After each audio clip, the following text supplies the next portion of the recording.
Greetings everyone and welcome. I'm your host Captain Ryan, and in today's video I'm once again back in the YueYang here in World of Warships. As the battle gets underway, it is once again Tierra del Fuego and it's domination match mode. As the battle gets underway, I've spawned closest to the B cap point, and normally I would avoid the B cap point, but because I've got some good backup with me, mainly a gearing, and yes, that's the pink destroyer on the team, I have decided that I'm going to go up and I'm going to poke the B cap point and see what I can find. Now the enemy team does have a bit of a destroyer advantage because they have two Fletchers on their team, those tier 9.5 monstrosities that I love playing so much. Additionally, they also have a Z-52. Now that Z-52 can be spotted. His detection range is a little bit greater than mine. That is an advantage for me. The problem, however, is of course that he has that hydroacoustic search, and that hydroacoustic search is very, very dangerous. Now as I push into the B cap point, you can see there I just barely started capping it, but immediately had that cap stop. So enemy ship in here with me, and it is an enemy Fletcher. Now I pop my smoke screen and I open up on him. He gets shots away here, but you'll notice that I've started moving immediately because it is a Fletcher, and because he is more than likely going to have his torpedoes available. If mine were available, I can be willing to bet that his are too. And what's that one thing I always say about smoke screens? It's that they're torpedo magnets. And something you should never do is sit broadside on in the smoke screen. And sure enough, here come a set of torpedoes right where I was sitting, basically. Now, fortunately for me, a nice wide spread coming out there, so plenty of room to maneuver and avoid. Disadvantage here, of course, that Fletcher still sitting in that cap and has begun capping the location. And because he's in a smoke screen, I can't see him. Other disadvantage here, Pan-Asia destroyer. Deep water torpedoes do not impact destroyers. Otherwise, this probably would have been a pretty nice first blood for me, being able to torpedo that guy. But as you can see, friendly torpedoes coming in there from all different directions. So that Fletcher is really going to have to do a lot of his own torpedo beats from inside that smoke screen. In the meantime, I'm trying to look at getting torpedoes out and away at this Republic, but he's being a slippery little devil by constantly changing his speed and changing his direction. Enemy takes a first blood here by taking out our Rune. That's a little bit disappointing there. The Rune would have been a pretty reasonable cruiser to continue to have, especially fighting against as many of the destroyers as they have. Fire off torpedoes down this channel there towards those smoke screens there in a concerted effort to hit that Republic with at least one or two. But of course it would be lovely if I could hit him with all of my torpedoes, that he could eat us and I could secure a kill. At this point, the enemy team is up on points because they hold the B cap point. They're in the process of capping A. While we do hold C cap point, we are gaining points, and we're not too far behind them on points. We really do need to get a kill in order to get our points lead. Republic turning hard and away. I'm not entirely sure if my torpedoes are going to hit him there. You can see there's the Fletcher. There's my torpedoes going into his smoke screen there. Again, disappointing that deep water torpedoes don't hit destroyers here, because again I probably could have taken him out with a well-placed random torpedo hit there. He doesn't have a lot of health here, and I do decide I'm going to go ahead and open up, partly because I do have backup in the form of a friendly gearing up here who has popped his smoke screen, and with his smoke screen now, that Fletcher has lost line of sight with me. Now I am actually surprised that the Fletcher decided to shoot at me and not at the gearing, because the gearing was protected. But either way, it's okay for me, because I'm going to go ahead, I'm going to come around this island, and I'm going to start laying into him once more. Just barely clear the island with most of my shots there. Come on, get the kill. Can I secure it? No, unfortunately for me, the gearing does take that kill. Now, because I fired, because there's plenty of destroyers and ships well inside range of me, I am being detected. That is a bit of an annoyance, especially considering I have a Republic up here. Now, that Republic did manage to dodge all of my torpedoes, and also might dodge all of the gearing's torpedoes here. However, I do have guns available, and I have my own set of torpedoes, and I fire off one set. I'm not going to waste more than one set at this point. I don't know what else is back over here.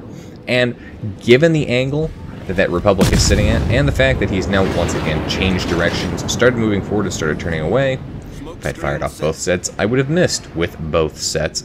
So at the very least, I still have a set that I can use once I figure out where he's going. Between the gearing and myself, we managed to secure the B cab point, and now that is going to allow us to start gaining the points advantage here. We are technically up on points in spite of losing 4 ships to the enemy's 3. The good news, though, is that we're both equal on destroyers right now. The other good news, I still have most of my health left, and the other enemy, Fletcher, was last spotted with less than half his health. So that's an advantage for us here in this game, that we can at the very least deal with that other very dangerous destroyer. The downside, of course, as I come around this island, is there's the Z-52. Now, this is a problem for me more than it is for him. Well, I can definitely take him out, and there's the Fletcher. He's got backup in the form of a Fletcher, which I've decided to shift focus at because the Fletcher's lower health, and I can take his guns out of the game. But the other problem is, remember, the Z-52 has hydroacoustic. So I need to open up the distance here and avoid this guy. Get that distance. And as you can see, I'm just ripping into him really well. Here come the torpedoes, but because the torpedoes are in the position that they're in, I'm basically forced to slow down, stop, still within that hydroacoustic range, pop a smokescreen, and break contact. The Z-52, however, doesn't appear to have his hydroacoustic available, which is good for me and unfortunate for him, because he could really come in and chase me down. And in fact, if I was in the Z-52 in a similar situation, as we have seen, that's exactly what you do. Especially if the enemy pops a smokescreen. What you do? You turn into it, you pop your hydroacoustic, and you chase them down, and you fire at them with impunity while they are unable to return the favor. Now, I am somewhat chasing this guy, but of course, look at that. He's got a friendly Shimakaze up there. They accidentally touched there, and one of them lays down a smokescreen. Now, that smokescreen is basically going to block both of them here, and I thought I might be dead to rights here as my engine is currently knocked out, but fortunately managed to torpedo beats that as well. Shimakaze leaves his smokescreen. Z-52 still in the smokescreen. I really, really want to focus on this Z-52 because he's got that hydroacoustic, and because the Shimakaze has already released his torpedoes. The Z-52 here, though, he's got a much, much quicker torpedo reload time. Now, as you can see, the damage I'm taking from the Shimakaze, man, another Shimakaze that knows how to use his guns. Wish he was on my team, because he is able to consistently do damage and do quite a bit of it. The CV-52 here looks like he's trying to back up there. He's broadside on. He's finally popping a smokescreen, but is it going to be too little too late? Yes, it is. And so that's my second kill in the game, and another very dangerous destroyer gone. But now I have another problem to deal with as I pop my smokescreen once again. As you can see there, enemy Neptune up there fired off shots. Now, fortunately, I was able to get into a smokescreen, and also, fortunately, was able to get that island between that Neptune and myself. Though he is able to fire over it, but it is breaking that line of sight as well. Unfortunately for me, I now have very little health, and even if I went directly and engaged one of these Shimakazes, there are 2 left, I probably wouldn't survive the engagement. And because I don't have torpedoes that can hit the Shimakaze, It's more than likely, especially that one who has full strength, would probably be able to take me out without being able to do too much. At this point, my team is currently in the points lead at almost 300 points up, 250 points up here. Both teams are roughly equal. However, again, my team has the advantage with those caps. This is why I say pushing those caps is very important, because we're now taking the A cap point, and that means the enemy team is not going to gain any points. The only way they're going to be able to continue to get points, and more importantly be able to continue staying alive in this game, is if they manage to get some kills. And they are certainly going to try there. Now, I managed to land 2 torpedo hits on, I think, the Republic back over there. Very, very nice, but unfortunately for me, didn't cause flooding there. Kind of disappointing that he's not flooding out, as those are my first 2 torpedo hits. Plus, that Republic, very low health. Of course, because he's very low health, it does make him a prime candidate to be set on fire, burnt down, shot down, just pretty much wasted at this point. As you can see, fire coming in from all different directions. At some point, that guy is going to sink. Torpedoes coming in there, wall of skill there at the A cap point, headed towards our friendly cruiser.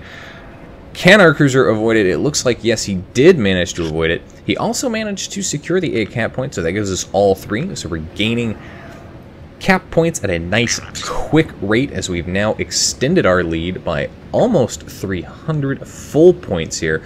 Enemy team stuck at 450 until they kill something. And they have killed something. They are currently 6 ships to our team's 5.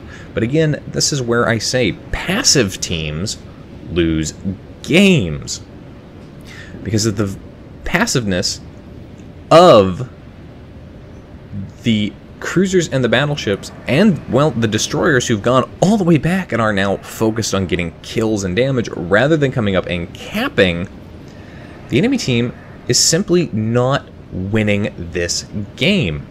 I mean, look at that. They've got 5 ships plus 2 destroyers versus a very, very low health destroyer, a cruiser, albeit a Minotaur, and a battleship. And that battleship is way out of position to do anything to assist the team.